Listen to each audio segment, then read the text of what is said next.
ನಾನು ಇವತ್ತೊಂದು ಸಿಂಪಲ್ ಆಗಿರೋ ಪೆನ್ ಪೌಚ್ನ ಮನೆಯಲ್ಲೇ ಹೇಗೆ ಸ್ಟಿಚ್ ಮಾಡ್ಬೋದು ಅನ್ನೋದನ್ನು ತೋರಿಸ್ತಾ ಇದ್ದೀನಿ.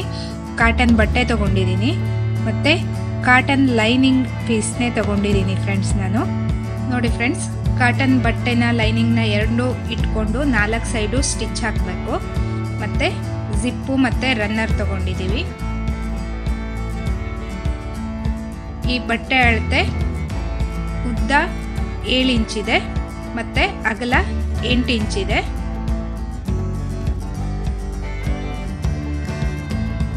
ನೋಡಿ, ಇವಾಗ ಬಟ್ಟೆನ ಸ್ಟ್ರೈಟಾಗಿ ಇಟ್ಕೊಂಡು ಜಿಪ್ನ ಉಲ್ಟಾ ಇಟ್ಕೊಂಡು ಸ್ಟಿಚ್ ಹಾಕಬೇಕು.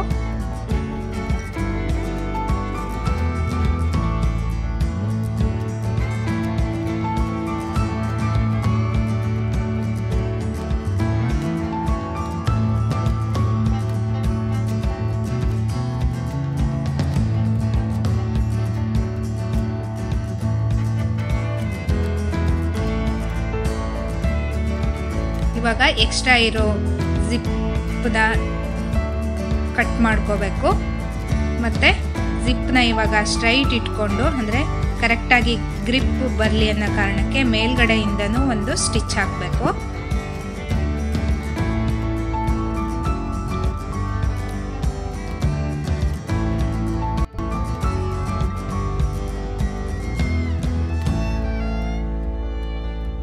ಇವಾಗ ಬಟ್ಟೆನ ಫೋಲ್ಡ್ ಮಾಡಿ ಮತ್ತೊಂದು ಪಾರ್ಟ್ ಜಿಪ್ ಏನಿರತ್ತೆ ಅದಕ್ಕೆ ಸ್ಟಿಚ್ ಮಾಡಬೇಕು.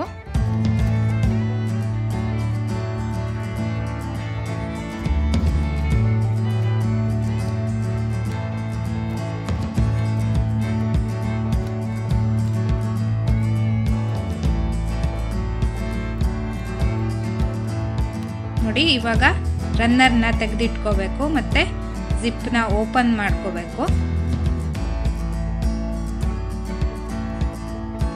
ಮತ್ತೆ ಈ ಕಡೆ ಸೈಡು ಸಹಿತ ಮೇಲ್ಗಡೆಯಿಂದನೇ ಮತ್ತೊಂದು ಸ್ಟಿಚ್ ಹಾಕೋಬೇಕು.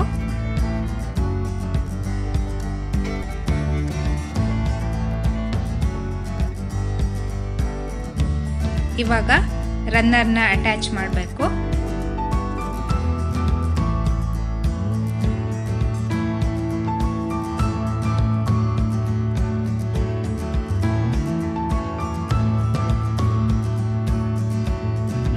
ಎರಡು ಸೈಡು ಈಗ ರನ್ನರ್ನ ಅಟ್ಯಾಚ್ಮೆಂಟ್ ಆಗಿದೆ. ಇವಾಗ ಪೌಚ್ನ ಉಲ್ಟಾ ಮಾಡ್ಕೋಬೇಕು.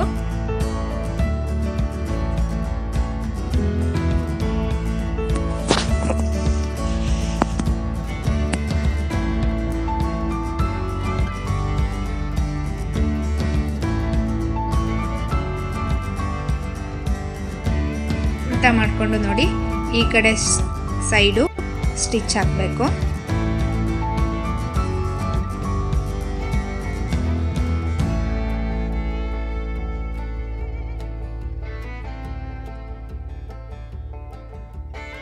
ಮತ್ತೆ ಈ ಕಡೆ ಸೈಡು ಸಹ ಸ್ಟಿಚ್ ಹಾಕಬೇಕು.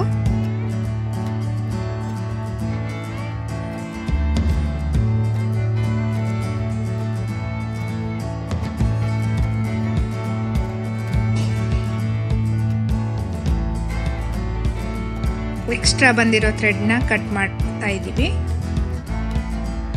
ನೋಡಿ, ಇವಾಗ ರನ್ನರ್ನ ಓಪನ್ ಮಾಡಿ ಪೌಚ್ನ ಮೇಲ್ಭಾಗಕ್ಕೆ ಕರೆಕ್ಟಾಗಿ ಮಾಡಬೇಕು. ಕರೆಕ್ಟಾಗಿ ಶೇಪ್ ಕೊಡಬೇಕು ಫ್ರೆಂಡ್ಸ್ ಸೈಡೆಲ್ಲ. ನೋಡಿ, ಇವಾಗ ಜಿಪ್ನ ಕ್ಲೋಸ್ ಮಾಡಿದರೆ ಸುಂದರವಾದ ಪೌಚು ರೆಡಿಯಾಗಿದೆ.